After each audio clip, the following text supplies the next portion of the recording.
So the engines have been fired up right there, so we're going to take a look here at our starting grid. Starting on row 1 right here, we got Cora McCauley in first place on the pole with Scott Bailey in second place. And now back here to this second row here, we have Jonathan Peden here in third place, and then C.D. Magram to his side in fourth place. And moving on to row 3, rounding out the top 5 is the number 13 of Jared Ireland. He's got the number 21 of Matthew Paytak for company there in 6th. As we move on to row 4, we've got another former Auto Club winner, and of course the defending Earl Ross Cup champion and Ty Higginbotham starting 7th. And last week's winner, Justin Belmonte, will start in 8th, driving the number 6. On the next row here in 9th place, we got Michael Wolfer in the number 36 Chevrolet, and rounding out the top 10, once again racing for the first time since 2020, and a former color commentator, the number 98 Ford of Mark Cox. Next row here, we got the number 7 of the road course ace, Andy Hurdle, but again, he got a pretty solid finish there at Daytona for his first race in a next gen. And then alongside him, we got the number 15 Toyota rookie Kyle Knoll. And moving on to row 7, starting in lucky 13th, we got the number 29 of Jonathan War. And alongside him will be the number 10 of Jason Butler, who we briefly got a glimpse of in qualifying, and he will start 14th. As we move on to row 8 now, we have got series founder Dan Cudmore starting in 15th in the number 2 Ford. And keeping him company, another guy who's been referred to as a road course ace in the past, but always competitive, the number 12 of Mike Marini. His Toyota will start in 16th.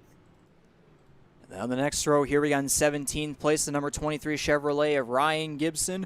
And alongside him, Daytona Pulsar right here, the number 3 Toyota of Dylan Baum, who scored the fastest time in practice, but he'll be starting towards the back. And then right here, we got the number 64 Chevrolet of 2021 champion Darcy Ford, 19th. And alongside him, another veteran here, the number 41 Ford of Jose Mercado.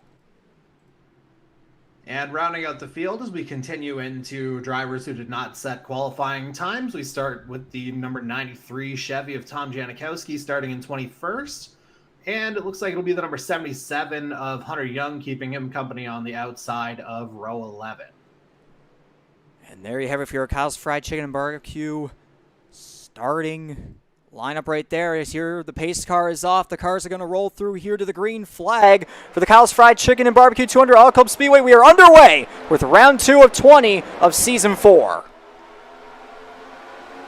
Yeah, it looks like McCauley's gotten a good jump off the line there, Riggs. Indeed, so there on the inside, cars going all over the place right there through turns 1 and 2. McCauley leading the way with Jonathan Peden now into second place. This is the track where there are as many grooves as you can possibly try and see here, bro, like 4 or 5. You could go 5 wide at a track like this, so it's very wide. Lots can happen. And yeah, it'll be interesting to see which line turns out to be the most favorable for the lion's share of the drivers here as the race progresses. So for those unaware, we're looking at 2 stages of 30 laps apiece, where the final stage will be a 40-lap run to the finish.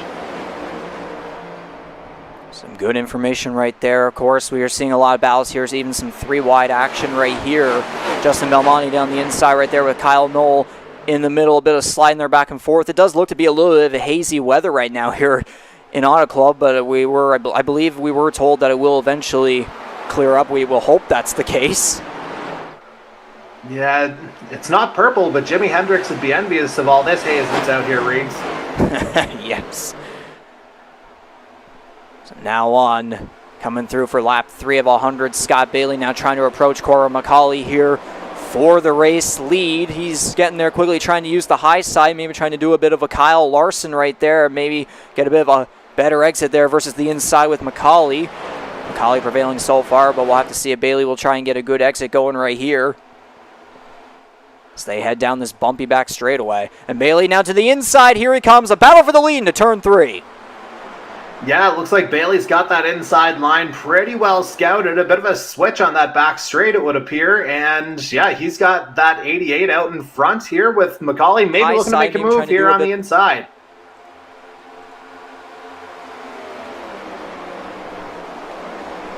But yeah, nope, McCauley will have the inside line here. Again, it looks like he'll reclaim the lead early on in lap number 4 of tonight's second round of season 4. They're still pretty going at here on lap 4 of 100. Of course, still plenty of time to go. You were talking about the stages obviously there too, but looking back here, Matthew Patek actually in the number 21 car here in third place. Jared Ireland and Jonathan Peden battling side by side there for, I believe that would be fourth place right here. Scott Bailey is finally going to clear McCauley, and he will take the race lead here coming to lap 5 of 100 at Auto Club. Yeah, and Bailey, he's been obviously very comfortable as a front runner over the years. Again, maintaining that high line. He's got a buddy up there in Matt Paytak who might be able to help him out. And don't be surprised if you see those two working together if they're able to maintain distance. And I think Corbin McCauley may have been wise to that as he just tucks in front of the 21 to make sure they don't get together. Indeed, McCauley trying to dive to the inside there, see if he could try and gain any ground right there, but no, it looks like Matthew Patek is going to end up gaining ground right behind. In third place, Jared Ireland pulling away now in fourth with Jonathan Peden back here, falling back a little bit here in fifth place. We got Mark Cox here battling with, or actually no, he's not battling, I got the wrong car there.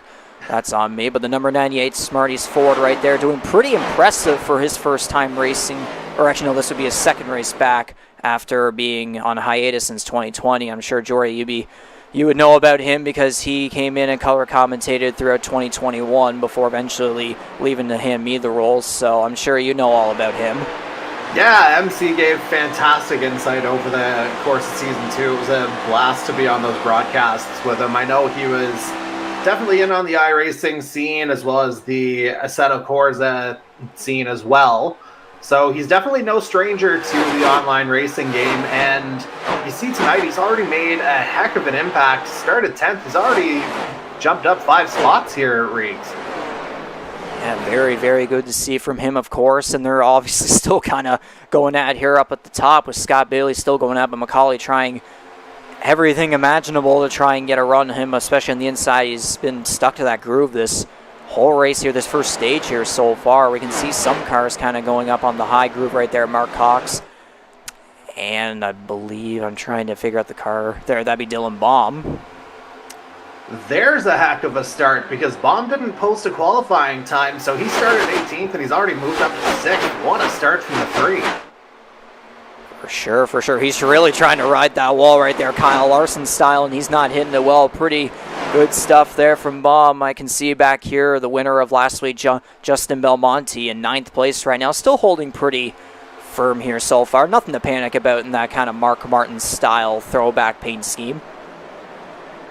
Yeah, no kidding, and obviously it certainly fits in with the number 6 as well. I'm sure Belmonte will be hoping to not replicate his driver namesake, who was, one of the better drivers to not pick up a Winston Cup or a Sprint Cup or Nextel Cup, whatever generation you happen to name it. I'm sure he'd love to kind of change that particular narrative, and obviously he got off to a great start with the win last week. Indeed, so we're going to have to get back up to the lead here because the lead just keeps going swapping back and forth. Scott Bailey keeping his car up on the high groove here. McCauley still standing firm there on the inside, while Matthew Patek and Jared Ireland still just kind of following along, waiting for something to happen if both of these cars were to fall back and give them an opportunity. But no, it's just been Bailey and McCauley kind of going at it. Based on history, of course, in past seasons, these two were definitely fighting very hard against each other as top contenders back whenever we were on NASCAR Heat 5. So this is a battle we might end up seeing very frequently over the course of this 4th season. And I think that, as much as anything, is going to be an interesting kind of variable as the majority of the drivers kind of get used to the iRacing vibe as well, compared to, the physics of the NASCAR Heat series. Because obviously, different platform, as we see Bailey going high, just poking that nose ahead of Corbin McCauley. I mean, the peripherals are the same, but again, very different physics, very different engine. Of course, it's running on PC compared to the PlayStation. And yeah, I imagine you'll see a bit of an adjustment period from some of the Whoa, drivers big slide kind of right got there. accustomed to is, you see Yeah. Bailey making a cut. Sorry. Oh, no. All good right there. Yeah, no, it's the lead battle. The lead battle's still going pretty good here. Macaulay did have a good slide job right there, but then no, Bailey was able to take it right back as Macaulay lost the speed off the exit. And Matthew Patek almost got an advantage right there on Macaulay, but no, he just falls right back to normal. And just it's as if things are right back to normal whenever the cars originally were crossing the start-finish line right there. So Yeah, they're on and I lap know. 12 now. Sorry to interrupt. I know Matty will be hungry to get some good finishes in as well. He had some good runs in Season 2, only stuck around for a couple of races of Season 3 very early on, I do believe. But Season 2, he was a playoff driver, and the guy from, I believe, Vandalia, Ohio, or at least that's where he was in Season 2, he could be a guy that could be an X factor as the season goes along, or even, in fact, as tonight progresses. For sure, we can get a bit of an onboard angle right here from the 21 of Matthew Patek as he witnesses Bailey and Macaulay still going at it right here. If you look at the onboard graphic, of course, the engine RPM's going at just over 7,000, and we got the 5th gear going on. Of course, that's the thing, too, with these next gens. Back whenever it was on NASCAR E5 with the Gen 6, it was 4 gears, but now with the next gen, we're going to 5 gears, so that's definitely an interesting technological change right there with these new cars. And right now the average speed right now in the corner is looking at about 160 right there on the brakes. And obviously at Daytona too, the braking was only really for avoiding wrecks, but now in this race right here, we're seeing brakes be more used at full force right now. And it looks like Paytax trying to get up onto the back of the 17 there again, but Macaulay again takes that low line into turn 1 while Bailey decides to hang up high. Jared Ireland still very much in the equation as well, as really those top 4, they've really built up some separation between themselves and the chase pack. That is very true. You can see all these 4 cars right here, but then there's this other kind of a pack or whatever you want to call it between the rookies here of Kyle Nolan and Dylan Baum, and then there's also Justin Belmonte. And then Mark Cox right here, and then the defending series champion Ty Higginbottom holding firm in 9th place. Not too bad to see here from the guy who just barely held off for former teammate now Jonathan Peaton at Homestead Miami Speedway. And that's another thing to point out too. Ty Higginbottom is now pretty much all on his own at Tornado Alley E-Racing, as guys like Jonathan Peaton moved on to GTR. So Tornado Alley now kind of out of the team, I guess if there is a team standings, just kind of out of the picture now because they pretty much dominated everyone last season. But now GTR looks like they'll get their revenge. But there are also some other teams like NBR Motorsports with returns of like Ryan Gibson and Scott Bailey. So again, GTR it could be right back on top after kind of being killed last season, but now they still do have competition. So there really is just an imbalance right there. It's all just ironic. Absolutely, but I mean, at the end of the day, teams aside, they're all super hungry from top to bottom. So I would imagine every race is going to be fairly competitive from here on in. Very close call there between Andy Hurl and Darcy Ford. Ford looking like a kind of a side draft on the left rear quarter panel right there. The number 64 trying to get past the number 7 of Andy Hurdle off of turn 4. And there's one car that's actually going to the pit road. That's the number 3 of Dylan Baum. So it looks like he might be trying to play a bit of a strategy game here possibly as this first stage will eventually come to an end because it's lap 17. It comes to an end on lap 30. So this might be an interesting call here from Dylan Baum. And that's the other variable with iRacing as well. With the NASCAR Heat Series, there was definitely more predictability there in terms of, tire wear, fuel mileage, and things of that nature, but not quite as much on the iRacing side as we saw Jason Butler in pit lane as well. So Baum definitely not an outlier, but again, it'll be interesting to see how the strategy will shake out here, Riggs. For sure, and he's going to get lapped right here as everyone gets past pit road here, and it looks as though Macaulay has fully now taken the lead as Scott Bailey is now falling back, and Jared Ireland's now going to go into the 2nd position. Matthew Patek falling to 4th, so a bit of a fallback right here for Bailey and Macaulay. I mean, using that inside groove, it somehow managed to work. You would think with the high groove, it might be better on the tires, on your tire wear, but no, he was able to prevail right there. I mean, it's not surprising from the amount of skill that he clearly has, being the top driver in terms of iRating and all that. Yeah, I don't know if we have the benefit of a replay to see that pass or anything like that, but I wonder if maybe Bailey got loose in one of the turns, because, I mean, to build up a half-second gap for how close they were before, I have to wonder if maybe something just went a little bit amiss with the 88. I'm trying to see here through these instant replays. It doesn't really look like much may have happened. No, he may have been leading the whole time. Maybe we just weren't. Maybe we didn't really notice the whole time. So McCauley's just leading the way. Now there seems to be distance going on between him and Bailey and Patek, and it looks as though there's going to be some cars coming down the pit road here. Bailey, one of them. Patek also coming down as well. So again, some drivers here trying to figure out the strategy game as this first stage will eventually come to an end. And that was something that was always a signature of Scott Bailey in the first 2 seasons, was being able to effectively manage, the tire wear and the fuel mileage. I don't know how many times we talked about that in post-race interviews, so don't be surprised if the 88's got a little bit of a trick up his sleeve, and definitely Matthew Patak could be a guy who would stand to benefit from that. Michael Wolford very much in that camp as well, as we see him in pit lane also. Bailey will come off first right there, and McCauley looks like he's going to come down the pit lane as well. We'll keep the pit stop times going on here just so that you can get a glance at what that's all about. Trying to see who else maybe also coming on the pit lane. Okay, that'll be the number 15 of Kyle Mullen. It looks as though Ty Higginbottom there as well in his number 97 Toyota. Efficient stop from Michael Wolford there, just 9.2 seconds. I wonder if he didn't quite take the full length of the pit stop, because I saw some 15-second stops there as well. Of course, we're in lap 21 of the stage, so it might just be a matter of maybe taking 2 tires or a little bit less fuel. Hard to say on that one.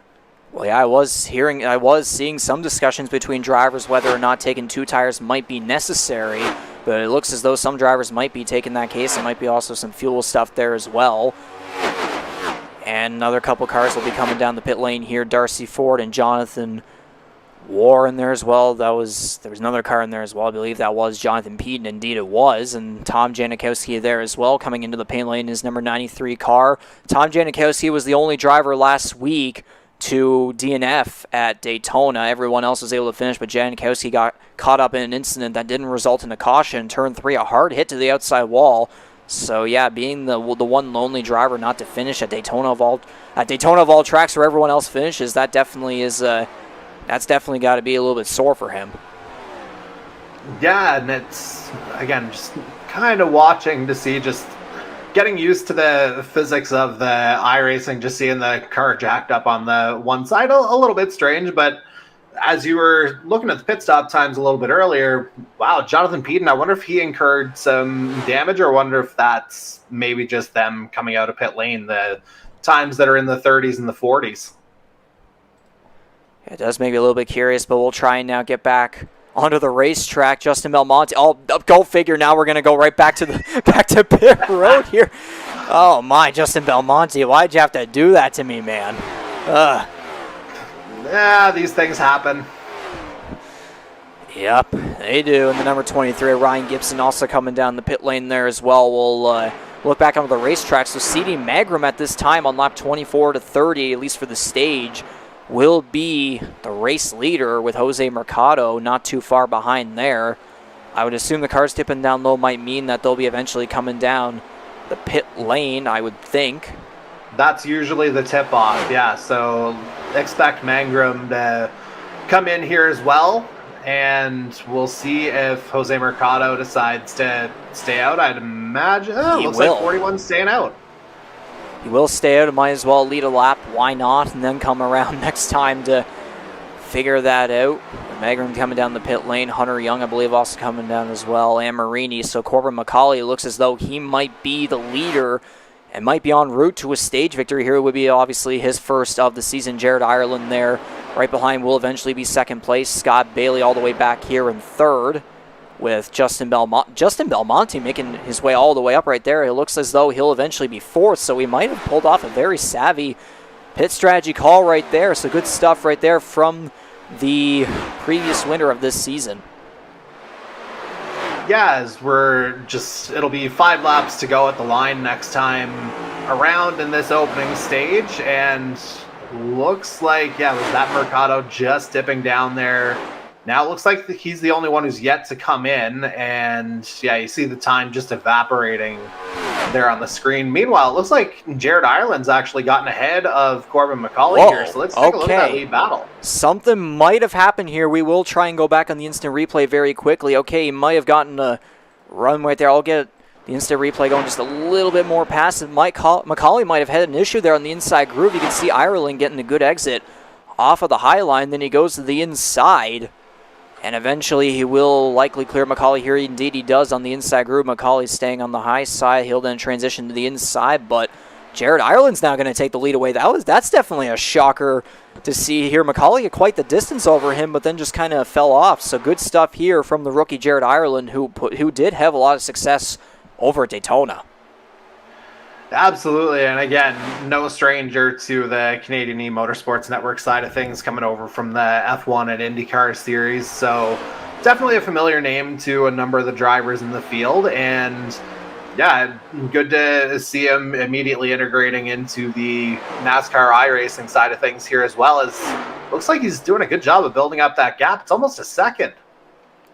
Definitely looks to be improving. McCauley might be struggling a little bit right here. It does make me wonder if Scott Bailey might even be able to catch up just in time before this first stage ends, but so far it's just looking like it'll pretty much remain the way it is right now. Justin Belmonte here back in 4th place. Again, we were talking about the potentially good pit strategy call right there for him to be all the way from 4th. He was originally just inside the top 10. Dylan Baum right here battling with a couple other drivers here, Matthew Patek, and he may have just grazed the wall right there. That's going to give Matthew Patek an opportunity here. He tried to go to the inside, but then Baum transitioned down there, so Patek is going to use the outside.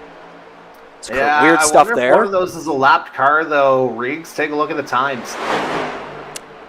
Okay, indeed. Thank you for reminding me of that one, of course. I was wondering, that car didn't look recognizable there on the leaderboard, so definitely some weird stuff going there, but Baum's still getting in the wall, and Patek is going to take the advantage and get the top 5 for this first stage. Baum will still try to fight here on the high side, try to get a better exit. Eventually, here on lap 28, we're eventually into the end of this first stage. We'll get back here towards the front. Jared Ireland pulling off now a 2-second distance right here over Corbin McCauley. So, yeah, he's definitely battle for P2. Scott Bailey's right on the back of him. Something's going on here with McCauley, just absolutely struggling here. I mean, it's nice for him to be up here at the very front, but something's up right here with him, and Scott Bailey is now going to take advantage here in 2nd place. So I did wonder with that distance if he was going to catch up, but now indeed he did. And so Scott Bailey right here to 2nd place, and I think Jared Ireland is about to come to the white flag for this first stage. Yeah, and again, you see that gap over 2 seconds. I think if you're Jared Ireland, you're just kind of guiding this one in, pick up your stage win, your additional playoff point, off to stage 2.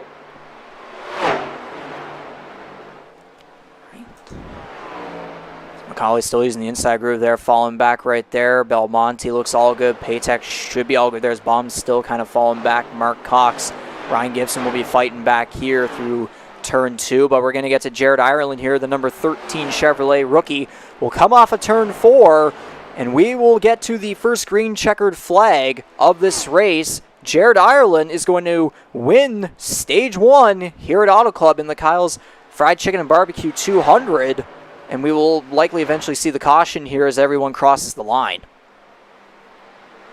And it'll be interesting to see how the rest of the top 10 kind of shakes out. Looks like a decent battle for 7th between Cox and Gibson a little bit further down. There's the caution.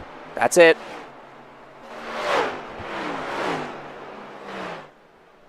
So Jared Ireland, I believe that will be him collecting his 2nd stage victory of the season after scoring 1 over at Daytona. And then Bailey will get 2nd place in this stage. Corbin McCauley will claim 3rd. Last week's winner, Justin Belmonte, 4th place. Matthew Patek with a great start to his race here so far in 5th. Dylan Baum in 6th. Mark Cox, a great performance from here in him here in 7th place, and that's Smarty's car. Ryan Gibson, 8th place, getting some points right there. Michael Wolford, impressive in 9th. And, of course, the defending series champion, Ty Higginbottom, will round out the top 10 and round out those that will be getting points from this first stage. Indeed so. And, yeah, we saw, obviously, majority of the field pitted around that kind of lap 20, 21 window there in the first stage. It'll be interesting to see what kinds of changes are made, if any, during this caution period. It looks like John Peden will get back on the lead lap as well. I think he was the first car 1 lap down, so that will bring him back into play. And, I mean, if there's anyone who's going to be capable of slashing through a field, I wouldn't put it past the 33 at any point.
We had to go a little bit quiet there just to make sure things were still going well, but cars coming off the pit lane here. Corbin McCauley, based on the pit stop times, comes out fastest by the looks of it. So we'll see here. Yes, McCauley coming off first. Scott Bailey there in 2nd place. Stage 1 winner, Jared Ireland in 3rd.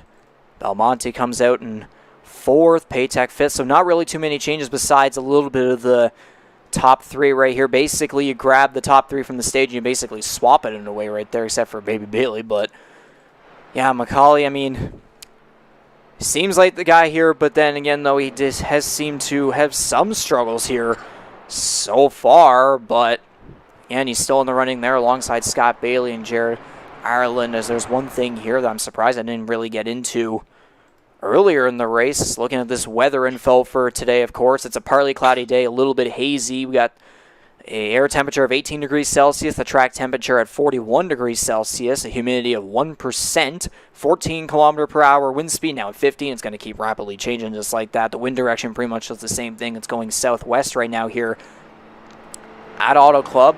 There was some info I even got earlier. Actually, no, I'll get to the race summary here very quickly. Now, 1 caution, obviously, for the stage, and 2 laps under caution, 7 lead changes. Pretty good for the first stage, especially here early on. 5 different leaders. The fastest lap so far to 40.461 from Dylan Baum on lap 5 at 178 miles per hour. I would assume that's probably like the average, or maybe that was the speed he was getting at the line. After that quick race summary right there, though, I got some notes from drivers earlier based on, or yeah, it was Corbin McCauley getting some notes on what to know about this track. Of course, Auto Club Speedway. It's a very abrasive racetrack. Wears out the tires a lot more than most racetracks. And typically, as the tire wears out more, it's more viable to use in the upper grooves to get a better exit. And we have seen that from some drivers here so far. And there are 6 tire sets in this race, including what everyone started with. So it's practically 5 extra in the pits. So that'll definitely be something to watch out for, especially if things are somehow to get chaotic here later on. But no, we had a pretty clean first stage here with nothing going on. Dylan Baum did get in the wall there. Corbin McCauley dealing with some issues, but it's not like we're getting like a chaotic, like a wreck fest like you would see at Daytona. So far we're getting some good stuff here from Auto Club Speedway. And there goes the pace car, so I will save my points until we go green. So take it away. Indeed so. For the Kyle's Fried Chicken and Barbecue 200. Oh no, we're having trouble!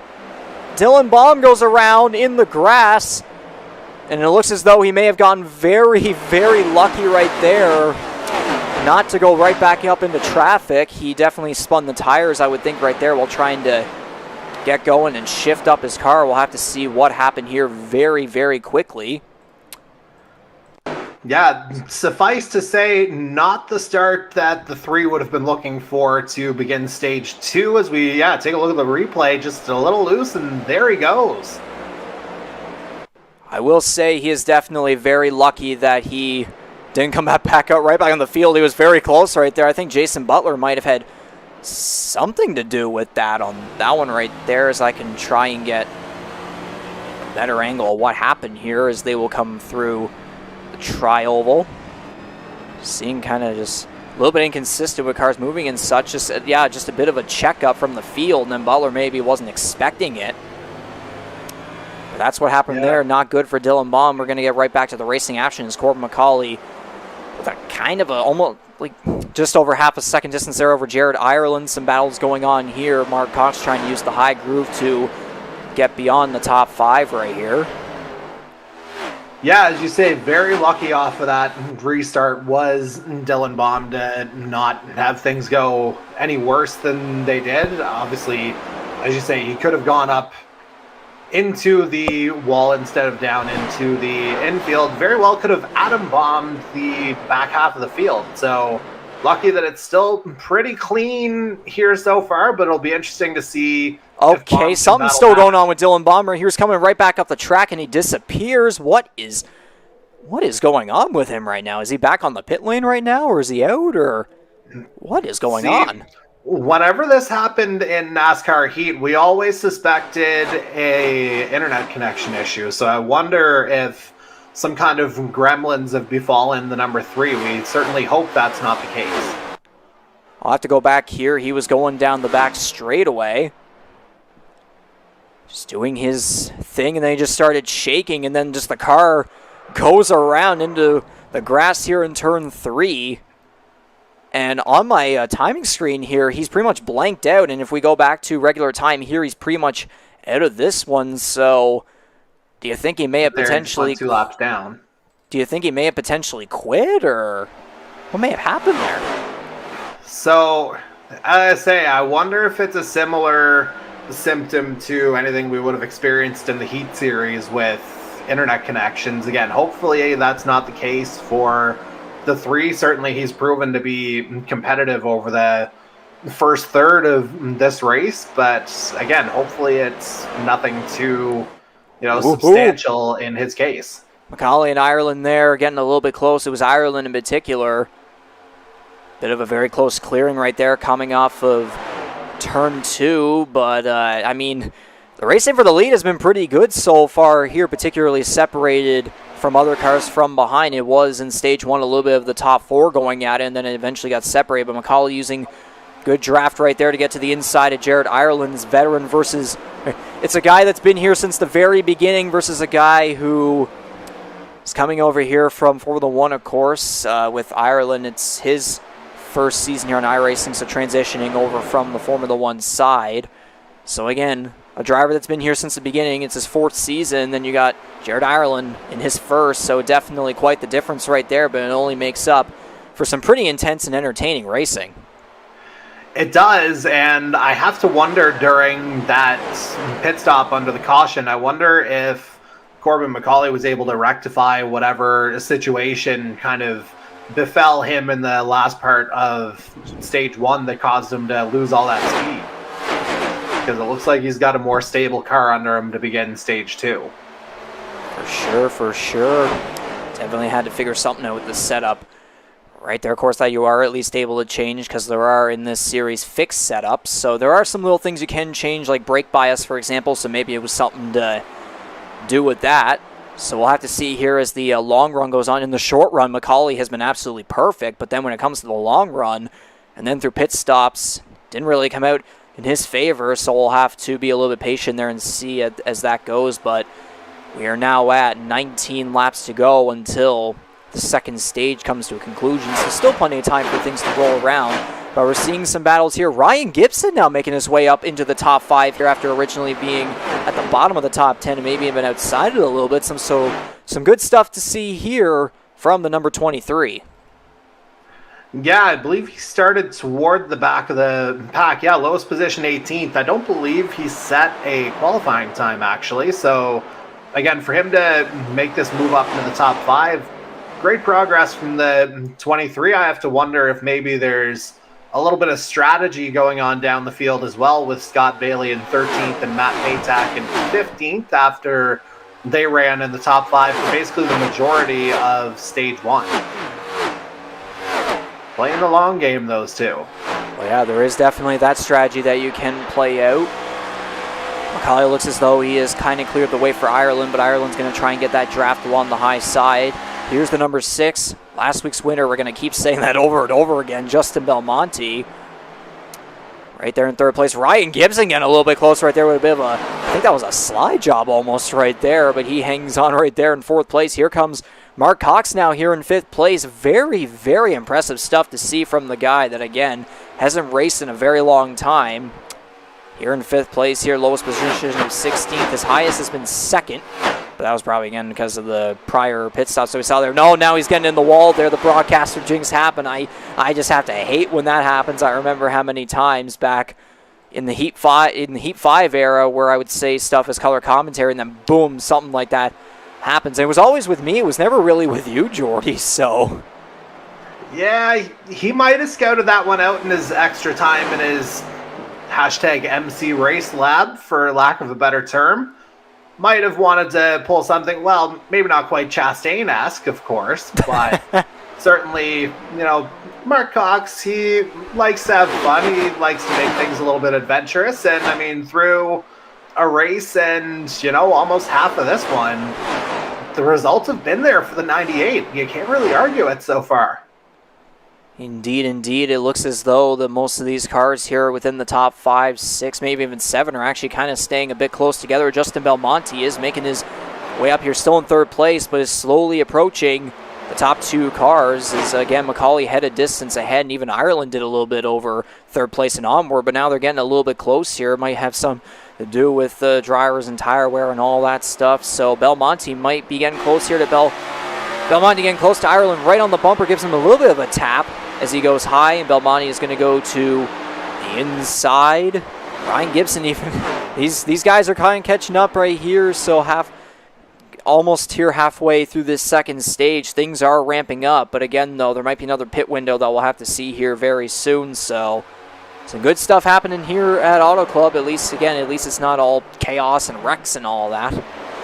And you see that gap really tightening up within that top 5, less than 3/4 of a second separating Corbin McCauley from Darcy Ford, and really Michael Wolford's still within shouting distance as well. Well, Mark Cox, now that he's made the pass for 6th, like top 7 separated by 1.3 seconds.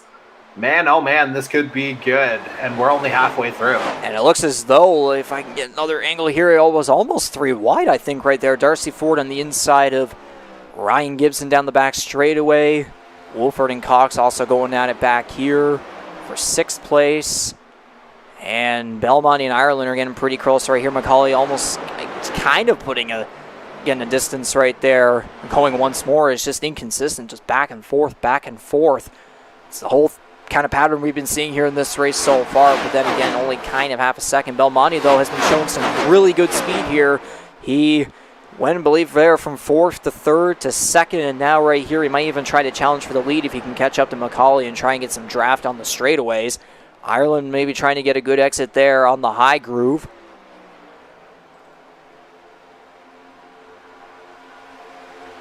And yeah, as I say, just kind of continuing the solid battle. I wonder if Ireland might have a look on that kind of middle groove, but Belmonte's done a good job of really shutting that one off and able to kind of follow Ireland up the track there as well. Maintaining position as much as anything else. And then 4-5, oh man, Ryan Gibson and Darcy Ford. If you remember some of the battles from season 1, those two were so competitive all the way through. Gibby with 6 wins in that opening season, I believe 4 for Darcy Ford out of those 26 races in that opening season. So again, 2 highly competitive guys, 2 guys who are hungry to get back to the top step, especially in, well, both of them past champions, so eager to try and add a second one to the collection. For sure. I was waiting for you to eventually bring up that point I'm glad you did right there. Rivalries, looking at history, I know especially with a guy like you definitely would know information from all the way back then, because again, I just came in as a color commentary last season, and that same thing happened with Formula One, so now taking on the role of play-by-play, it's definitely good to have someone like you still remaining here that knows the history of the network and is able to provide that information, especially that the audience needs. Indeed so, as it looks like. Is that Ireland again trying to get up onto the back of Belmonte? But great defense there from the 6. But what a battle here, 23 and 64. Let's go. Yes, got to have hype up here in the booth as well, just like the audience. Got to have a little bit of that fun in our minds there as well, in our hearts. But yeah, Ford trying to really get in there between the low and the middle groove, and Gibson still remaining up high in that kind of high to middle groove, whatever you may want to call it. They come off of turn 2 on lap 51 of 100, 10 laps away from the ending of this second stage. For the lead here again, Belmonte and Ireland still going at Macaulay, looking in his rearview mirror. He might have to defend off 2 cars as Ireland slides up the track. A very close call there. Might have almost, okay, no, never mind. Coming down the pit lane, but that was still a very close call. Michael Wolford's going to come down as well. Kyle Knoll as well. So we're beginning to see the pit window open up right here. Yeah, it looks like kind of a similar playbook here to stage 1, right around 20 or 21 laps into the stage. Just get that, fresh set of tires on, make sure you're fueled up to the end of the stage, and yeah, just kind of let loose here for the final 8 to 9 laps. So as you can see, we got, 4 guys in. It looks like Cox will have rejoined. So I would say that 47 seconds is deceptive at best. But we'll just have to see where it comes. Trouble for Ireland. Straight into the wall. At the exit of the pit lane, spins going to the... close call there with Kyle Knoll. Okay, that was a little bit scary right there, but they're still able to come off. But Jared Ireland's going to lose a bunch of time right there. That was very scary to see here. I can try and get an instant replay of that one here if my camera angles will work. We'll see here coming off, and then he just spins it right in the inside wall. Hopefully that won't be too much damage there. It looks like he almost tried to burn it right there, and then a very close call with Kyle Knoll. Looked like he was going to scrape the wall right there, but wow. Crazy there. The shame of it in Ireland's case, he had a super quick pit stop. 4.78 was the time I saw whenever you had that graphic up. And then just kind of spin it out of the box. Kind of all for naught there for the 13. For sure. We're seeing there are a couple cars here. Corbin McCauley, there's a very zoomed camera right there on him. Good angle there in his pit stall as he... Okay, I don't know why the pit stop times are really going that extensive. A couple cars will come out of their pit box right here. Jason Butler, Darcy Ford, and Ryan Gibson will all come out right there. And then on the track right here, Justin Belmonte still leading the way. I'm sure he'll eventually get in for his pit stop at some point here, but maybe looking to get some extra points and experience here. Laps led up at the front. He'll eventually have to make the decision to come down. Andy Hurdle right here in second place right now. And then there's Daniel Cudmore, the series founder, in his number 2 car. In third place for his lonely team there, Winston Racing Group. Should be noted, making his iRacing debut tonight was not at Daytona last week. So, obviously pit stops playing a part in this right now. But, seeing him up there in third, decent job there, DC.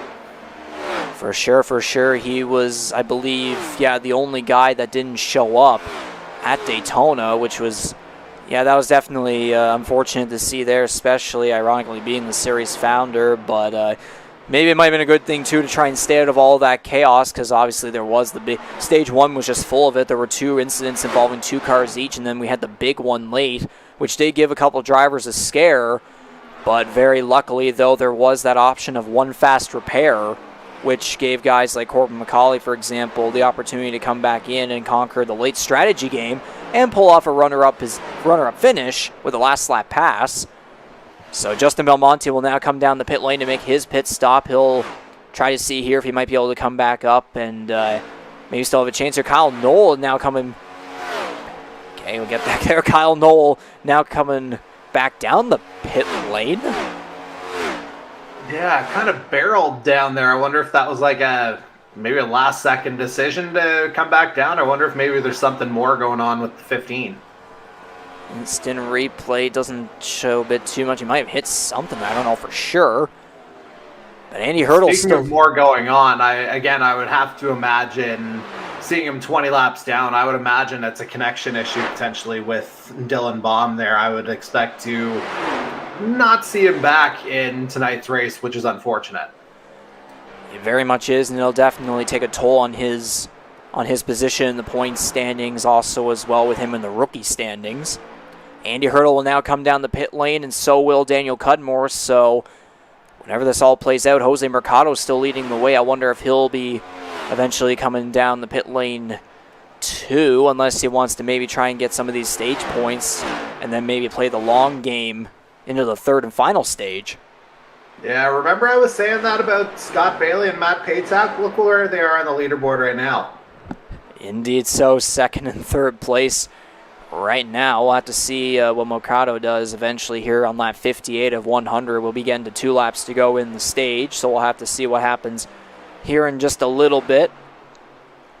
And by the looks of it on the leaderboard, only 12 cars on the lead lap. Everyone else from 13th to 17th, they're a lap down. Kyle Knoll 2 laps down, Butler 2, Janikowski 3, and then of course Dylan Baum 22 laps down. It looks as though Jose Mercado is going to try and go for the stage points here to get some extra points out of there, and then maybe play, again, like I said earlier, play the long game in stage 3, but maybe he knows that he doesn't have the car to contend for the win, so might as well maybe go ahead and get stage points, unless Scott Bailey might try and pull off a miracle here through turns 3 and 4 and maybe get to him, but it doesn't look like that's going to end up happening as Mercado will come through turns 3 and 4 on that low groove.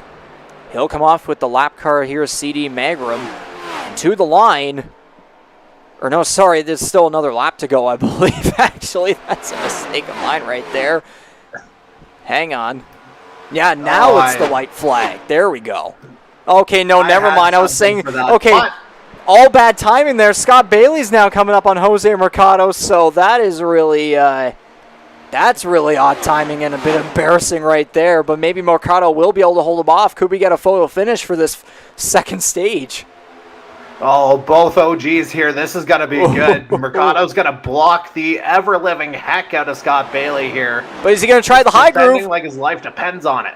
High groove to the inside. And here they come. Jose Mercado is going to get the job done in this second stage. He will score the victory with the second green checkered flag.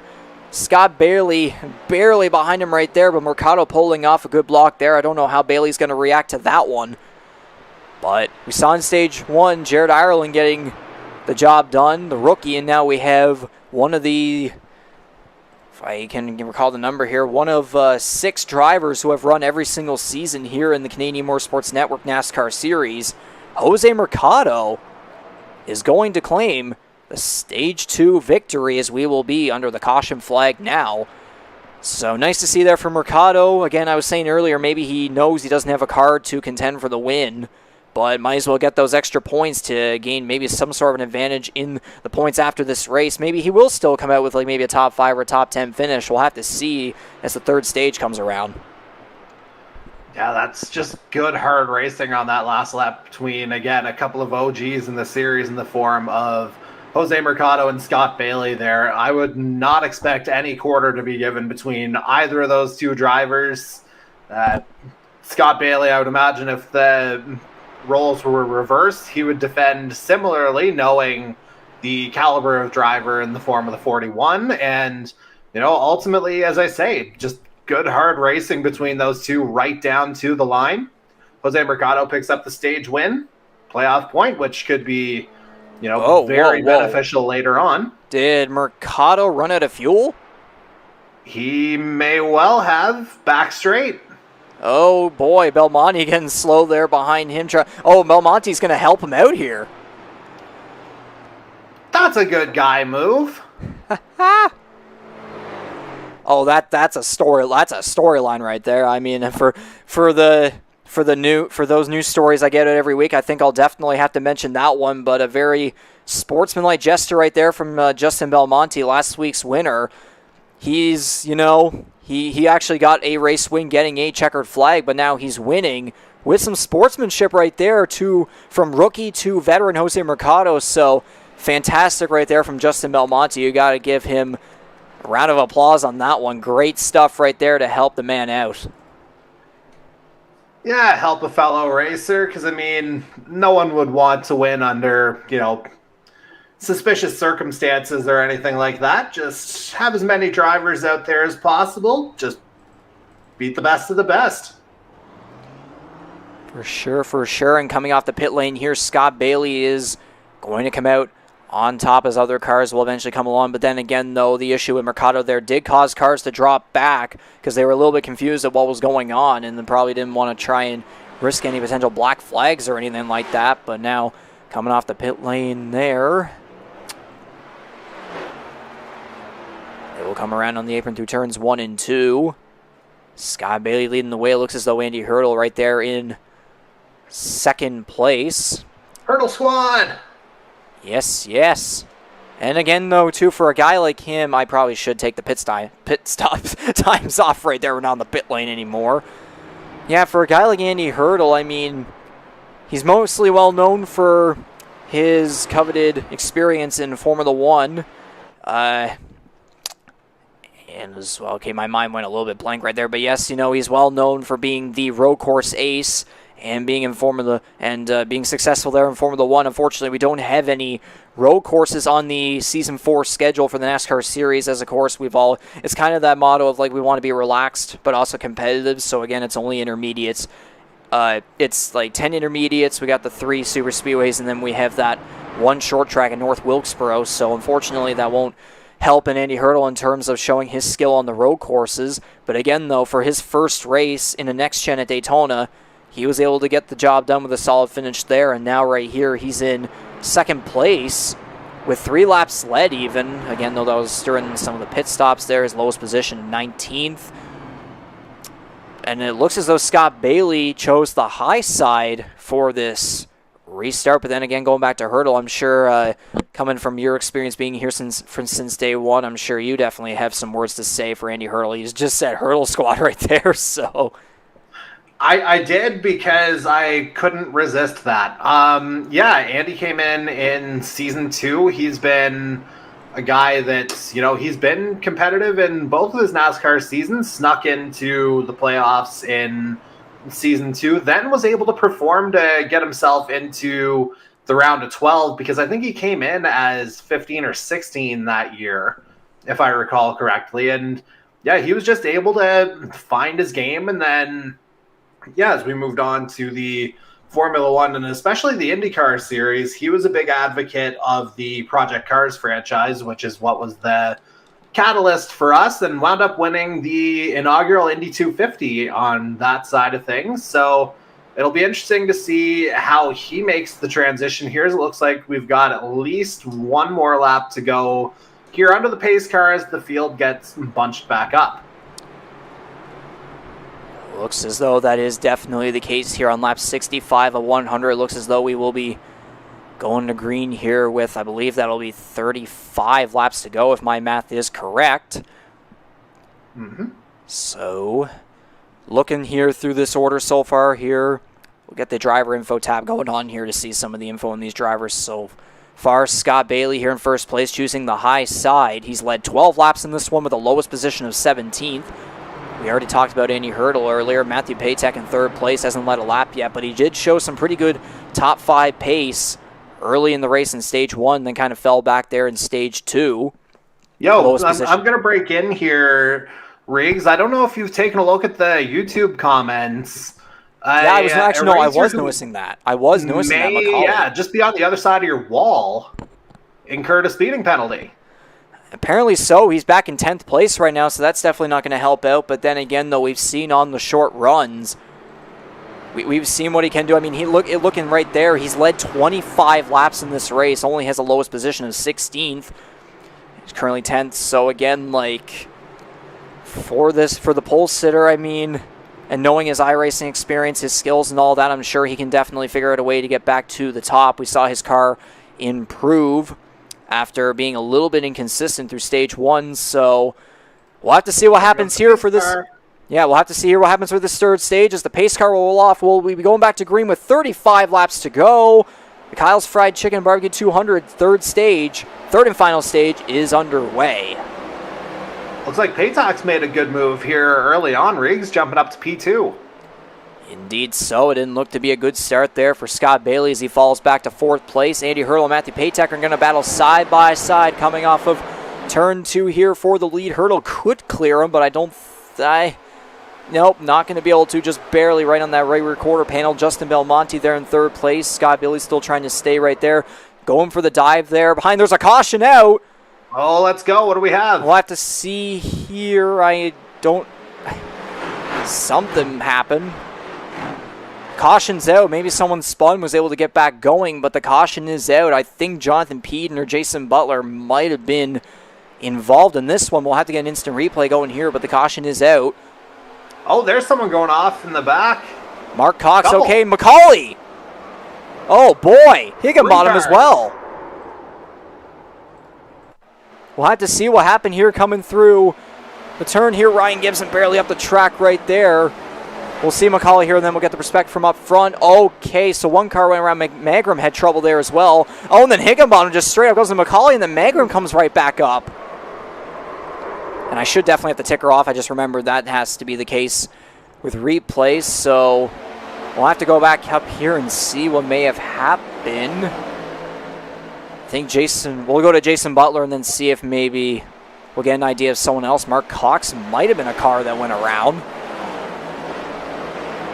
Yeah, Mark Cox had trouble. Yeah. Taxes are due on Monday, but it looks like the collection agency called early here. As you can see, 3 cars around. So yeah, CD Magrum right there. Mark Cox did get up in the wall, and then I think it just might have been a little bit of panicking from there. So we'll have to see what happened with Magrum here as they will come around turns 1 and 2. So Mark Cox had the issue, and then I can only imagine that, Magrum actually got loose off the corner and then maybe just couldn't figure it out and just started panicking. And then Higginbottom and McCauley got together, and then it was just great timing there. Well, great and bad there. To come down into Magrum, he was right there. And just not good to see there for those 3 cars. We were just talking about McCauley and seeing if maybe we would be able to get lucky for him. I got to do a better camera than that. Maybe we'll get the roll bar. Maybe the gearbox we'll see as they come around right here. Magrum just getting loose. And it looks like all is normal, and then he just gets sideswiped right there. Yeah, Magrum just kind of a passenger on that one as McCauley and Higginbotham kind of came together. Just a few different things happening on that back straight, and it looked like a little bit of a tap there off of the back of maybe Darcy Ford as well. We'll get the view from Ty Higginbottom here as well, from his cockpit as well. He just got loose, and then I don't know, maybe I would probably call that one a racing incident because he did kind of seem in his lane, and then McCauley kind of went down. I might have to get maybe one more angle here from his cockpit just to make sure.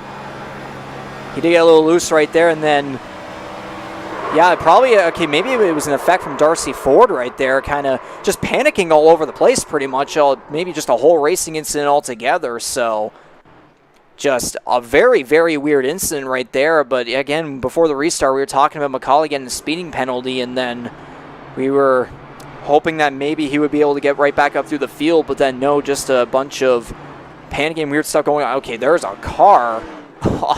Something's happening back there with somebody. I can't tell who that may be. I have no idea what may have just happened right there. Some car was all the way in the back with some issue. It may have been Higginbottom. I am very confused as to what's going on right now. And there, Riggs, I think, is the first example tonight of the perils of the multiple grooves available to Auto Club. Just guys looking to make moves, able to be effective all over the track. Corbin McCauley trying to find that kind of window in between Darcy Ford and Ty Higginbotham. Couldn't quite find it. goes around. First true racing incident caution of the evening on lap 60. We'll peel it back a couple of laps. Lap 66 or 67. Indeed, yes. So McCauley's journey through this race so far, I mean, stage one, he looked really good early on, but then just kind of fell off a little bit there, especially with the pit stops. Might have been some setup problems for him. And then the second stage, he was able to get it right back up and going, and his car was going just fine. And then when pit stops rolled around, you couldn't, after that window, you couldn't see him back up front, so the speeding penalty might have been right there. And then under that stage break, in 10th place, and then there's that incident right there to begin stage 3, so we'll have to see if he'll be able to get right back up here as we'll be getting back to green on lap 70, so we will have 31 laps to go in the third stage and the final race, and the race. So Andy Hurdle, I'm sorry? We knew what you meant. Yep, Andy Hurdle leading. Yeah, Andy Hurdle leading the way here. Matthew Patek and Justin Belmonte there battling side by side for second place, and there was a disappearing car there very quickly as Scott Bailey. Thank goodness that wasn't permanent. But again, battling side by side. Okay, no, actually, let's go back to this 3 wide right here between Mercado, Wolford, and McCauley. McCauley is sliding up in front of Wolford just barely, and he's able to make that successful. At least he didn't slide up into Jose Mercado. Mercado making a bit of a weird slide right there into the middle grooves. Again, Andy Hurdle still restart off the line there for McCauley. He was 10th, I believe, taking the green flag on the restart. Got up as high as 6th, but ultimately, I guess, fell back down to 9th. So not quite net zero, but trying to make progress. Whoa. Loose. Something might have happened right there with Scott Bailey. And no, the caution's out. There's trouble somewhere. I'm trying to find what might have happened. Jason Butler back here might have had something happen with him. So far, we haven't really had any good live angles of incidents that have gone on here, so we'll have to wait and see. Oh, there's CD Magram there in the pits. But yeah, something may have happened right there, so we're going to have to go all the way back and see what happened. There was some stuff going on here. Okay, Jason Butler right around hard into the outside wall. Ooh. And then he straightens it back out. There was also stuff going on with Scott Bailey, but we'll get to that here just in a little bit. But again, great avoiding action by all those other drivers to get away from Butler as he was kind of spun around there and, again, ultimately wound up nose first in the wall on that back straight. Indeed so. So we'll get back to this one more time. Yeah, just... Okay, that was a little too quick. Yeah, just gets loose. One more time, Peden even got loose there. Okay, so something with Kyle Knoll led his car to getting around right there, and just hard into the wall. Dan Cudmore was up high there too, so it was a bit of a 3-wide situation. Again, the multiple grooves of Auto Club may be coming into play here. And also something happened here with Scott Bailey. Very loose off the corner, but he's able to keep it going and saves. And then you see in the background there, Jason Butler just hard into the wall. I'm sure he'll be able to take advantage of a fast repair and be able to keep going in this one.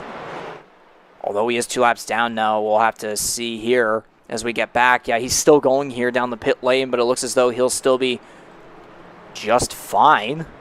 Andy Hurdle still leading the way. Belmonte second place, Ireland third. Daniel Cudmore up here now in 5th place. That's definitely nice to see out of the series founder, network founder, of course. And again, mentioned it earlier, making the iRacing debut as the number 2. Indeed so. So if he were able to pull off top 5 or top 10 finish, then that definitely would be an upset based on how his race has actually gone here so far. Looking at the driver info tab here, currently 5th place, his highest position 3rd due to the prior pit windows. His lowest position's been 20th. No laps led yet, obviously, so far in his number 2, Winston Racing Group Ford. And if we look at the race summary here so far, we've had 4 cautions. We had 2 there again for the stage breaks, and then this 3rd stage here, all of a sudden, like, we had no chaos in those first 2 stages, and now this 3rd stage happens, and we get a wreck on each restart. The first one, we had a wreck there on that first lap, and then the second one, we were able to come around for a lap, and then Jason Butler had his issue, of course. We've had 10 laps here under caution, 13 lead changes. Not too shabby for Auto Club. The racing up front has been absolutely excellent here so far. 6 different leaders, Dylan Baum still holds Dylan Baum out of this race now still holds the fastest lap of 40.461. So if he's able to hold on to that fastest lap, then maybe that'll maybe that's something positive to take out of this. But I probably should not be saying that. It was on lap 5 at 178 miles per hour. So there you go for that race summary. And again, looking at the weather info, there's literally nothing to think about for the change. But yeah, again though, like for Dylan Baum, just if we try to go to his car, yeah, it's literally not even there, 37 laps down. So, again, very unfortunate for him, especially in just race 2. Again, had a lot of good points at a Daytona, but probably going to end up falling down, especially in the rookie standings as well. Yeah, one thing I will look back at a little bit there, Riggs, I noticed the track temperature went down from 41 to 37, which a little bit cooler. Could potentially mean a little bit longer tire life as the drivers kind of plot out their final pit stops coming up. So it sounds like I definitely underestimated the weather info there. So definitely good on you for good eyes there on you, Jordy. Appreciate that one, of course. So we might end up seeing here if that will play a factor into the next pit window and how tire wear will work out and how these drivers will be able to navigate through this third and final stage. But we will be. As the cars roll through turn 3, we'll be coming back around to go green. By the looks of it, we'll be going green with, that'll be 26 laps to go. It'll be on lap 75 of 100. Andy Hurdle still leading the way. Corbin McCauley, though, has made his way back up to 5th place after that earlier incident, so I would assume he probably used his faster pair to get right back in this one. So hopefully nothing else chaotic will happen for him as the cars will roll down through the tri-oval. 26 laps to go. We are back to green here in the Kyle's Fried Chicken and Barbecue 200. And there goes Hurdle off the line there.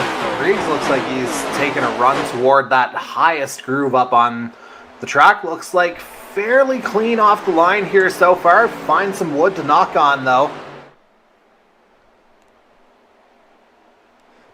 As they come off of turn 2 there, Hurdle clearing the way by about 0.2 seconds right there. Jared Ireland right in behind Justin Belmonte. And then Michael Wolfer trying to use that middle groove right there to get a good exit and maybe try to battle Ireland, as Ireland will be trying to get down low on Belmonte. So be coming around. Oh, there's trouble in the back. Some form of trouble, and there's someone going around right there in the wall. Definitely saw some dust getting kicked up. There's another caution. And Mike Marini is around on in the front stretch right there in the grass. It's really hard, especially in this weather, trying to recognize the cars that are involved in this one. They're making the schemes so dark, especially with dark paint schemes. But yeah, Mike Marini collected in this one right here. We'll turn the ticker off and go back maybe about 30 seconds here to see what happened. Okay, that's definitely not enough Bailey time. into the back. Yeah, we'll get them all coming around right here. Butler got loose. Okay, cameras work with me. Oh, yeah, Scott Bailey right into the back right there. And around. Someone else in the wall up there as well.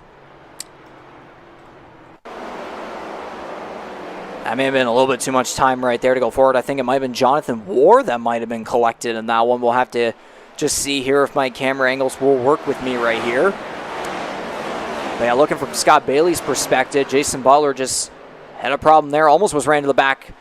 But then Bailey does exactly that. And yes, it was.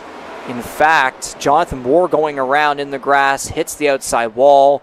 And of course, Mike Marini spinning down through the grass. Lucky not to get the inside wall. So we'll go to his gearbox right here and go back. Very close call right there. But then Bailey right into the back of him. And Jonathan War also getting into Scott Bailey, of course. Still going around. It's like Bob Cole decided to take over race control here, Riggs, and just said everything is going to happen in stage 3. Yeah, that's the thing. Every single restart, there's been something. The second restart, obviously, we were able to last a lap. But now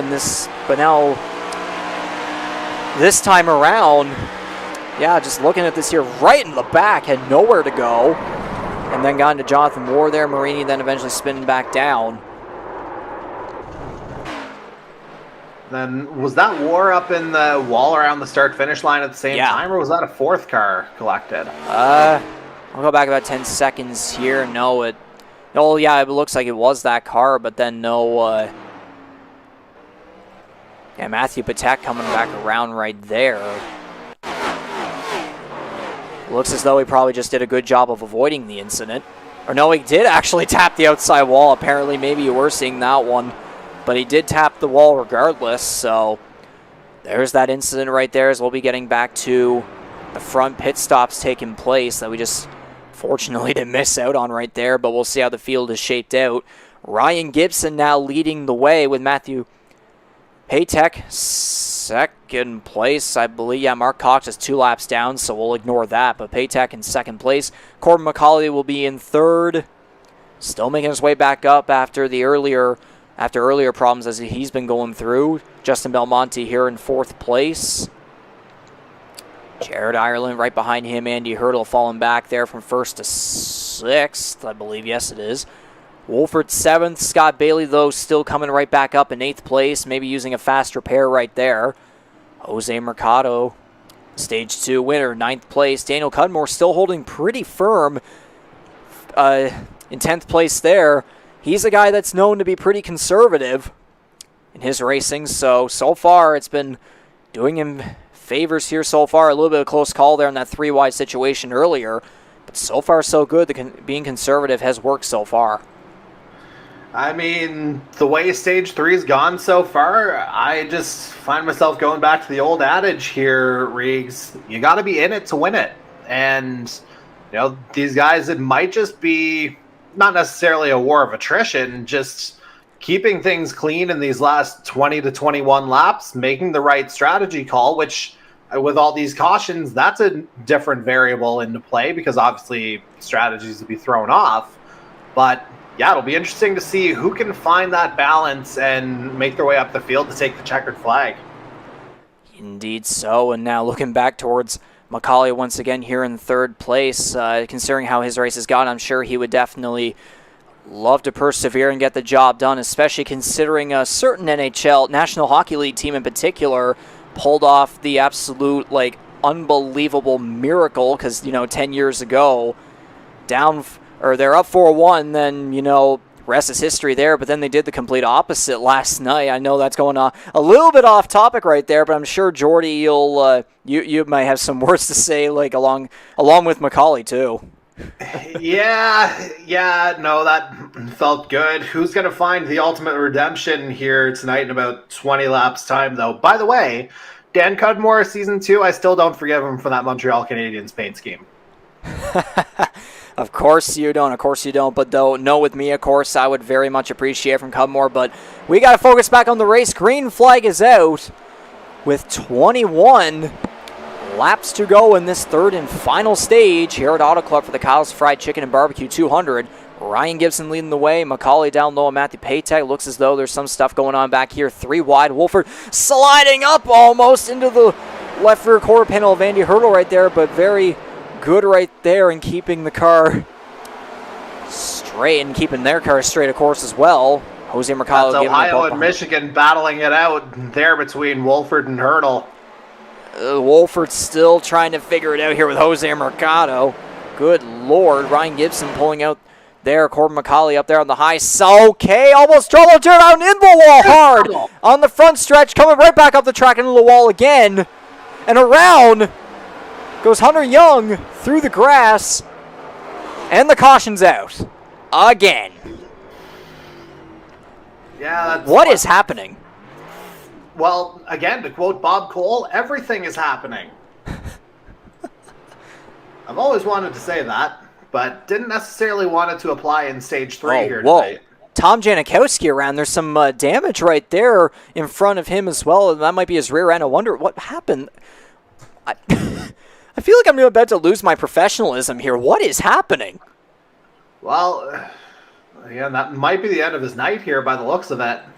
We're going to have to go all the way back here to see what happened. So something definitely did happen in front of them, but we're going to focus on this right here very much first. Ireland loose off the corner. Right up the track, hard into the Geico banner right there. And then Kyle Noll looks like he got on the wall there. Okay, so Tom Janikowski and Hunter Young. Okay, some hard hits in the outside wall up there as well. We'll check that out eventually, but it wasn't just Jared Ireland going down. And oh wow. Yeah, I don't know if the 15% off your car insurance is going to apply here by hitting the Geico signage. Oh, of course you had to say that. Of course I did, yes. Yeah, but we'll see right here what happened. Oh, Jonathan Ward deflecting Hunter Young back into Janikowski. Janikowski comes back up the track into Darcy Ford. Big damage there on the front end for Janikowski, who spins in the outside wall again. And then he just doesn't use the brakes and hard. Oh. Wow. Unreal. We'll get a roll bar view here from Janikowski. One car going down the pit lane. Maybe they were trying to avoid the chaos, or maybe it was a unscheduled stop for them. But yeah, Hunter Young right there. Janikowski back up.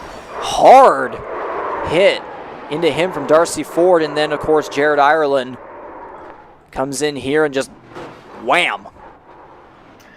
Man, Janikowski is a Wisconsin guy, but that looked more painful than the Aaron Rodgers trade. Oh, jeez. We'll get back right here through the down the front stretch.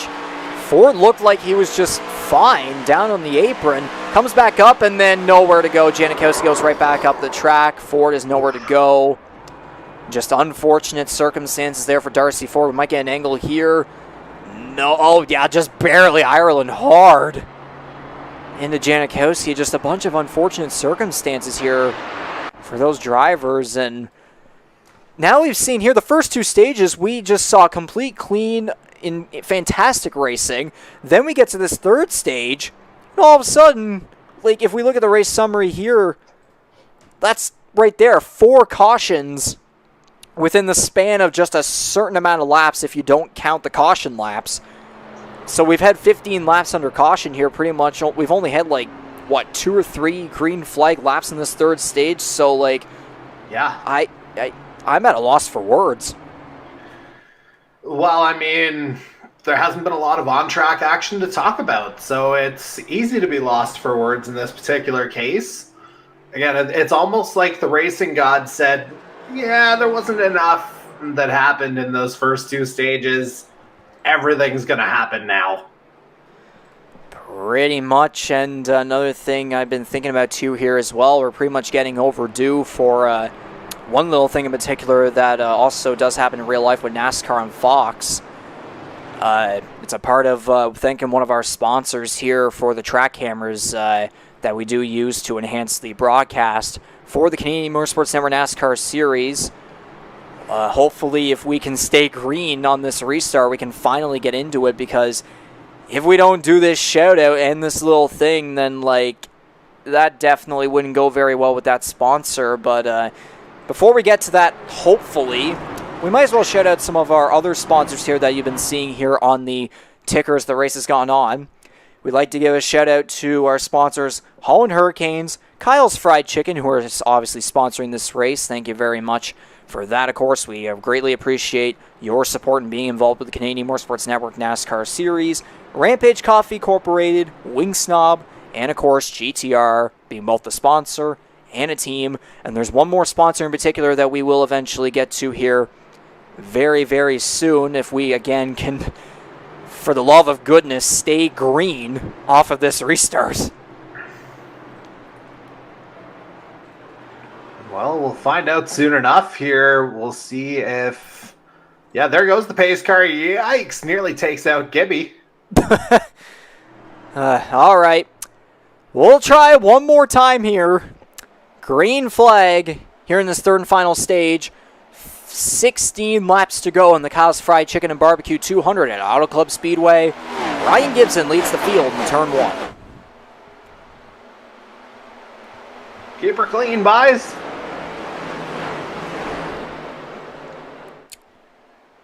Okay, can you... Oh, no! Mercado into the wall! Are you kidding me? They're still able to keep going. Mark Cox doesn't run to the back of anyone there. We're still staying green.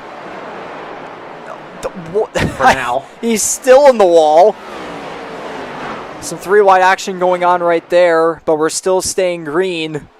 Just Gonna say a little early for the Chastain there, boys. Yeah, definitely. There's a bunch of cars now coming down the pit lane. That'll be Mike Marini, Jonathan Peden, and obviously Jose Mercado. But again, we're still staying green up here at the front.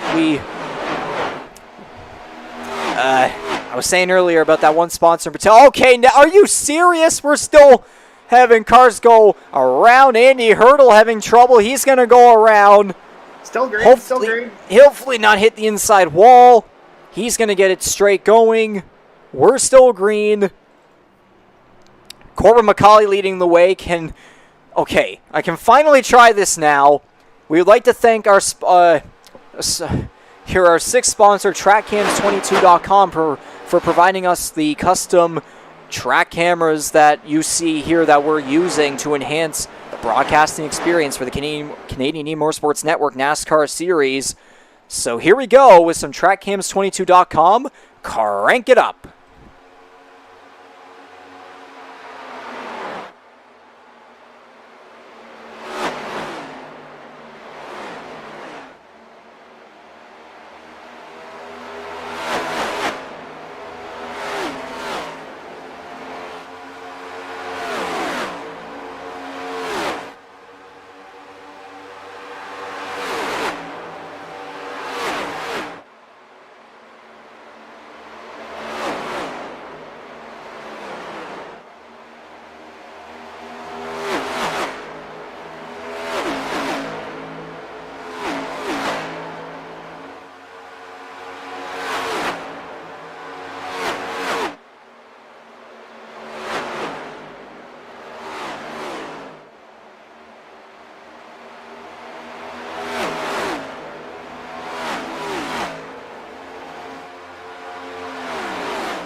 Nice little voice break, too.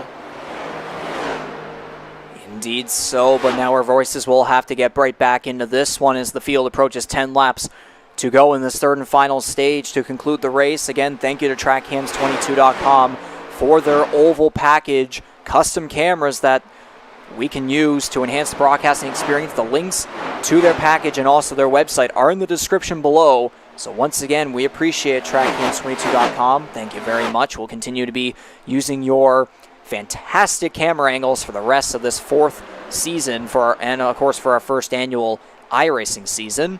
And looking back now, having our voices back in this one, we're going to be coming to 9 laps to go. Corbin McCauley trying to be the man here after a bunch of weird stuff going on with him earlier in the race against stage 1. Was looking good early on.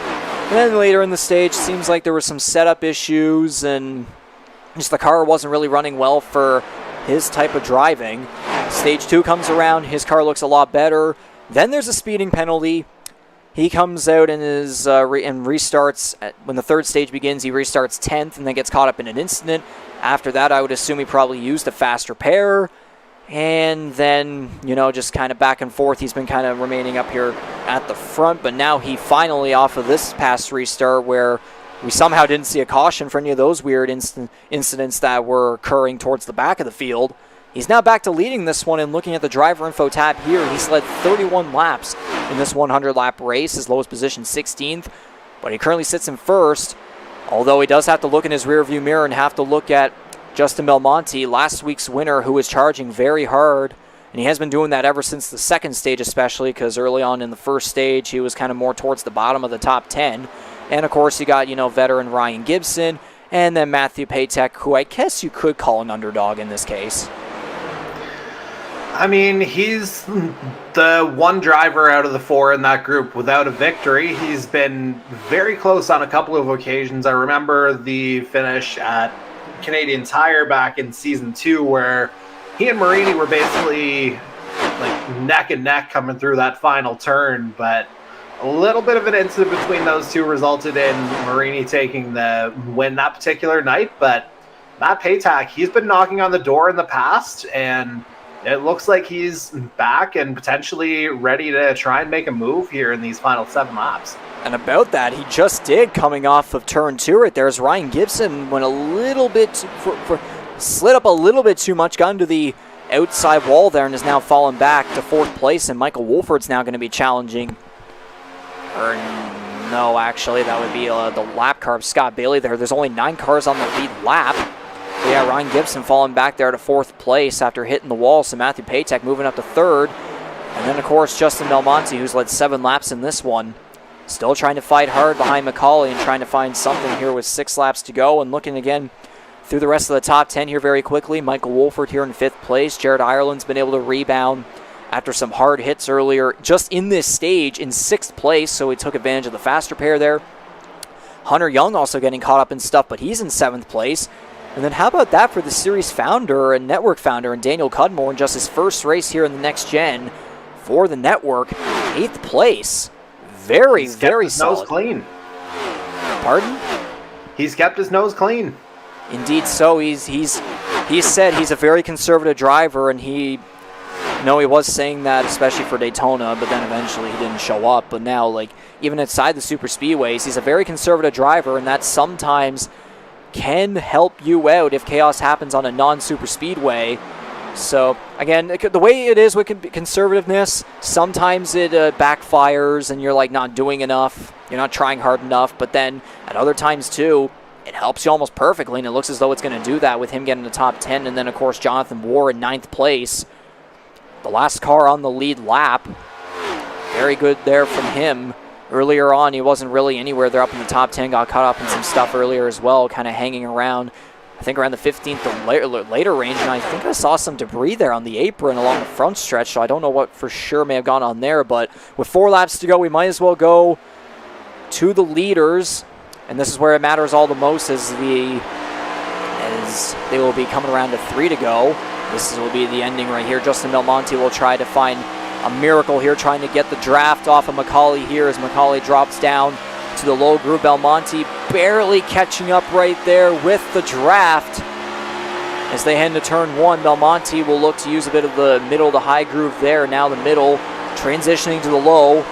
McCauley remaining in the low groove. That's been his permanent area throughout this whole race pretty much. So again, Belmonte gets the good exits, but it appears the entries are just not so good. So we'll have to see here. McCauley will be able to breathe as we will eventually be hitting 2 laps to go. And you mentioned the point of breathing. That brings up a very interesting point here, as it's effectively a 2-car race here for the checkered flag, as these two have put significant breathing distance between themselves and Matt Patek there in 3rd and Ryan Gibson another couple seconds back. So those two, ultimately you'd want to catch up with the benefit of the draft. They're kind of riding solo right now, so that's going to allow McCauley and Belmonte to just keep pushing that gap more and more. Indeed so, and Belmonte trying to go for his 2nd win in a row. He is right there, close to the back bumper of McCauley. Trying to use that middle groove again. That actually might help him here if he's getting closer off of that exit. So coming off of turn 4, we'll see how far back there Belmonte catch up with the draft to the inside. White flag here at Auto Club Speedway. Final lap in the Kyle's Fried Chicken and Barbecue 200. McCauley into Belmonte. There's contact. Oh boy. There. Yeah, it looks like Belmonte might have the edge here, though. Riggs looks like he got the better exit out of 2. He's going to barely clear McCauley. McCauley maybe will try to do a bit of a change right there. Still going through the high side. He's going to try the high groove middle this time around. Try to dive down below Belmonte. We'll see here. Down on the left rear quarter panel. They'll be side by side. Oh, and there's contact. To the start finish line. Belmonte is going to get it. Justin Belmonte, the rookie, is going to go back-to-back in unbelievable fashion. He won the GTR 250 Daytona last week, and now he's debuting in the Canadian Motorsports Network NASCAR Series in fantastic fashion. And how about that? Justin Belmonte, back-to-back race winner. Start spreading the news. This kid from New York, or this guy from New York, he is on fire to start this year. Back-to-back second place finishes for Corbin McCauley now, it should be noted, as this could well be, one to watch over the course of the season, how the dynamic develops between the 6 and the 17. Indeed so. Belmonte will celebrate right there. Looking from the fan camera angle right there. He'll be celebrating 2 weeks in a row right there. And I remember last week in the post-race interview we had, he said he already really takes a conservative approach anyways, so not much is going to change, but it definitely didn't here. He's winning back-to-back, so we'll have to go all the way back right here and try to get the finish. So let's get a good angle right here. This was them coming through turns 3 and 4, coming to the white flag. Belmonte had that run right there, and it paid off. Goes down to the inside to that left rear quarter panel. And then McCauley comes down, and they make contact. That's definitely on McCauley right there, still in that high groove right there, even though he was mainly the low groove man for most of this race. Belmonte then slides up right there, barely able to clear McCauley.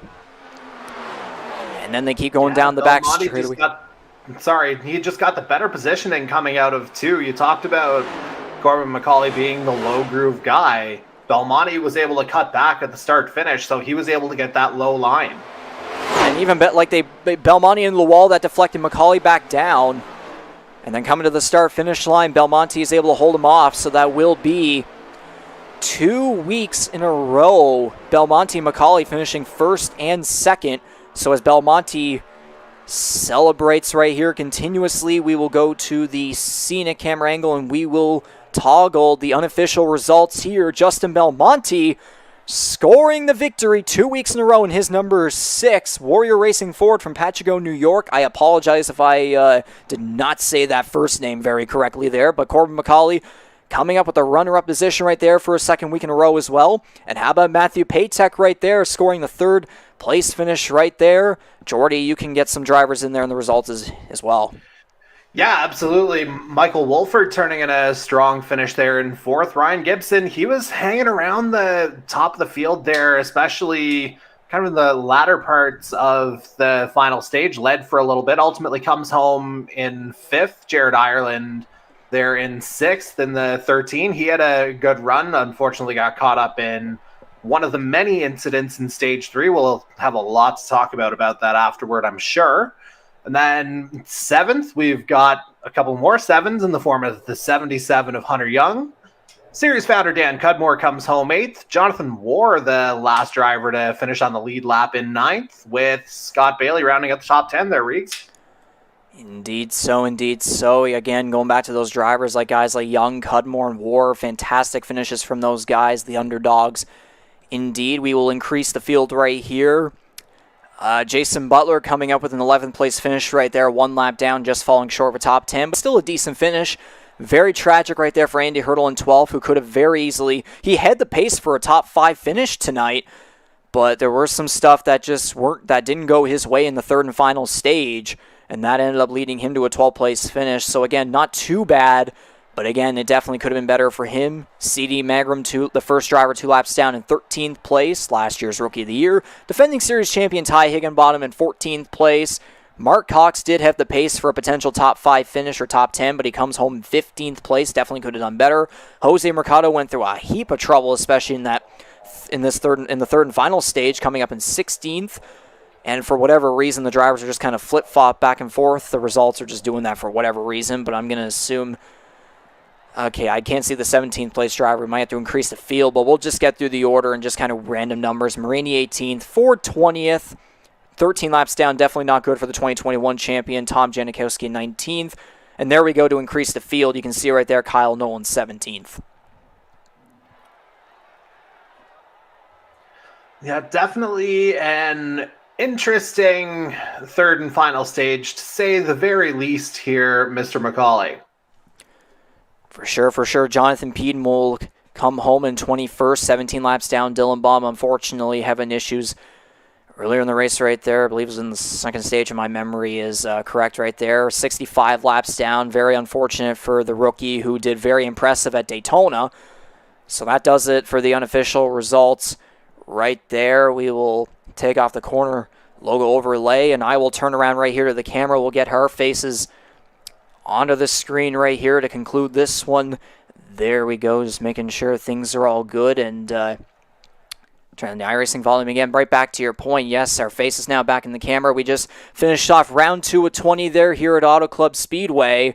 So, Jordy, your overall thoughts? The first 2 stages were like fantastic racing. We didn't see too much chaos or anything like that. Drivers were pretty clean. We saw some interesting stuff with the pit strategies and the pit windows that went on. And then the third stage just kind of seemed to get out of control. It was very unexpected, and of course kind of had to delay the crank it up right there, of course. So, yeah, just give me your overall thoughts, especially now this being your first race in the color commentary role and your first time witnessing and experiencing Canadian Motorsports Network iRacing race. Yeah, so again, as I mentioned off the top, the depth of field was on full display here tonight. We had, probably close to half the field leading at least a lap here over the course of the evening. Obviously, pit stops playing a bit of a role in that, but still, as I said earlier, you got to be in it to win it, and a number of drivers found themselves in that position. As you mentioned, first couple stages, couldn't ask for anything more than that. About as clean as it gets.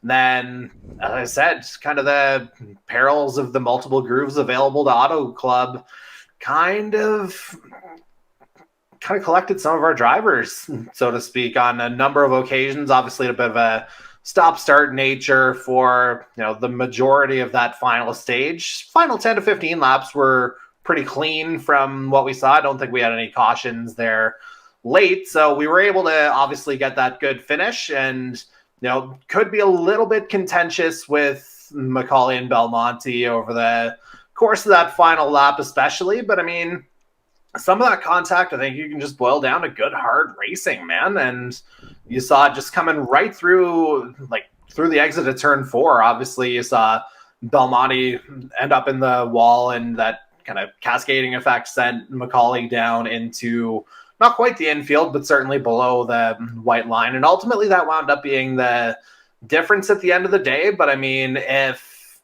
that's going to be the standard going forward, at least the majority of the race, man, oh man, I can't wait for the remaining 18 rounds.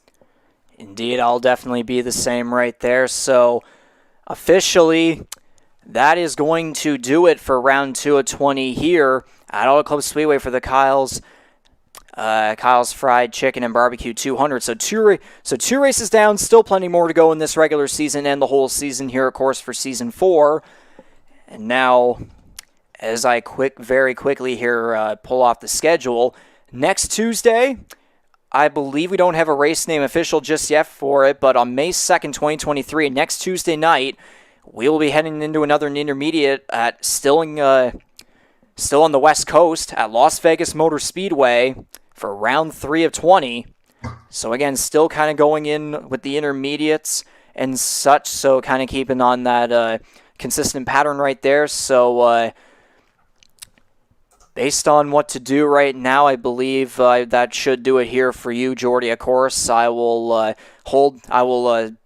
go off for just a little bit here, try to see if I can conduct a post-race interview with Justin Belmonte for the second week in a row. So of course, I'll say this to you, Jordy. Thank you very much for coming on here and providing your services. We hope to see you here every week as per usual, keeping on some sort of a rolling booth, obviously a change in comparison to past seasons, but hey, the thing that matters is that you're still here doing this in some capacity, so we'll be seeing you next week, of course, Jordy. Thank you very much once again. Yeah, absolutely. Glad we got the tech sorted out. Happy to be here. Looking forward to the next 4 or 5 months. We'll see you again in a week. Alrighty then, audience, stay tuned. We will try and get a post-race interview going. So don't go away. I'll figure this out for a little bit. And we'll see you on the other side, especially for you, Jordy. So don't go away. I'll be back.